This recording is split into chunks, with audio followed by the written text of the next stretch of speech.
अवैध रेती वाहतुकीवर अमरावती ग्रामीण पोलिसांचा प्रहार 41 लाखांहून अधिकच मुद्देमाल जप्त.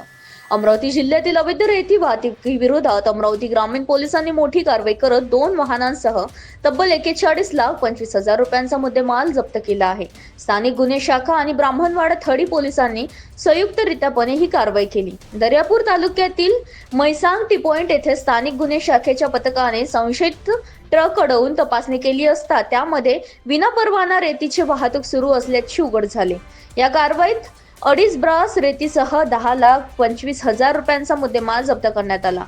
तर दुसऱ्या घटनेत विश्रवळी धरण परिसरात ब्राह्मणवाडा थडी पोलिसांनी रेती भरलेला डंपर पकडला.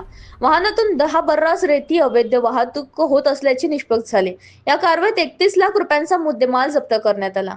दोन्ही कारवाईमध्ये मिळून 41,25,000 रुपयांचा मुद्देमाल जप्त करण्यात आला असून संबंधित आरोपी विरोधात पुढील कायदेशीर कारवाई सुरू आहे. जिल्ह्यात अवैध रेती उत्खनन व वाहतुकीवर पोलिसांचा वाढता दबाव कायम असल्याचे या कारवाईतून स्पष्ट झाले आहे. पोलीस अधीक्षक निकेतन कदम यांच्या निर्देशनानुसार आणि अप्पर पोलीस अधीक्षक दत्ता तोडेवाडे यांच्या मार्गदर्शनाखाली स्थानिक गुन्हे शाखेचे पोलीस निरीक्षक किरण वानखडे यांच्या नेतृत्वात ही कारवाई पार पडली.